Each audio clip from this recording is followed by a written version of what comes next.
जब कालनेमी के 6 पुत्रों ने उत्पात मचाना शुरू किया तो कालनेमी के चाचा हिरण्यकशिपु ने उन्हें पाताल जाने की आज्ञा दे दी। कालनेमी के रोकने पर भी उन सभी ने हिरण्यकशिपु की आज्ञा मानी और पाताल जाकर बस गए। इससे कालनेमी स्वयं अपने पुत्रों का शत्रु हो गया और निश्चय किया कि वो अगले जन्म में अपने ही पुत्रों का अपने हाथों से वध करेगा।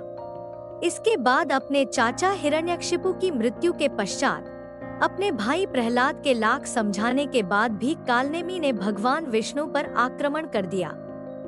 उस युद्ध में उसने देवी दुर्गा की भांति सिंह को अपना वाहन बनाया।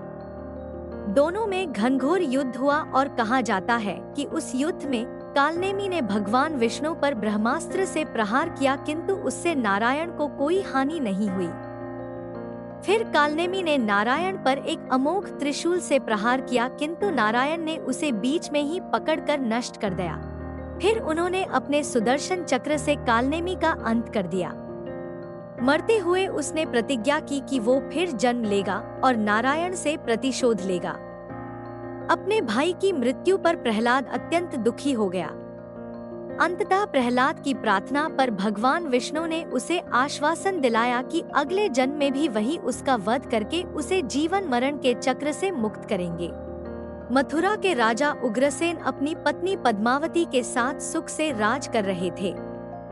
विवाह के तुरंत बाद पद्मावती अपने पिता सत्यकेतु के घर गई। एक बार कुबेर का एक संदेशवाहक गंधर्व द्रुमिला गोभिला सत्यकेतु से मिलने आया। जब उसने पद्मावती को देखा तो उसके सौंदर्य पर मोहित हो गया। उसने छल से उग्रसेन का वेश बनाया और पद्मावती से मिलने आया। पद्मावती उसे अपना पति समझकर उसके साथ उसी प्रकार का व्यवहार करने लगी। मथुरा के राजा उग्रसेन अपनी पत्नी पद्मावती के साथ सुख से राज कर रहे थे। विवाह के तुरंत बाद पद्मावती अपने पिता सत्यकेतु के घर गई। एक बार कुबेर का एक संदेशवाहक गंधर्व द्रुमिला गोभिला सत्यकेतु से मिलने आया। जब उसने पद्मावती को देखा तो उसके सौंदर्य पर मोहित हो गया। उसने छल से उग्रसेन का वेश बनाया और पद्मावती से मिलने आया। पद्मावती उसे अपना पति समझकर उसके साथ उसी प्रकार का व्यवहार करने लगी। थोड़े दिनों के पश्चात उसके पुत्र के रूप में कालनेमी ने नारायण से प्रतिशोध लेने के लिए जन्म लिया। उसका नाम कंस रखा गया। उसके जन्म के पश्चात देवर्षि नारद ने पद्मावती को गंधर्व के छल के बारे में बता दिया, जिससे उसे अपने पुत्र से घृणा हो गई। उसने अपने पति उग्रसेन को तो कुछ नहीं बताया, किंतु वो मन ही मन उसकी मृत्यु की कामना करने लगी।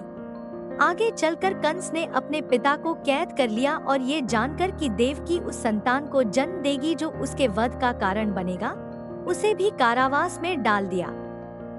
बाद में उसे पता चला कि देवकी की 8वीं संतान के रूप में भगवान विष्णु जन्म लेंगे, तो उसने उसे मारकर अपनी प्रतिज्ञा पूरी करने की ठानी।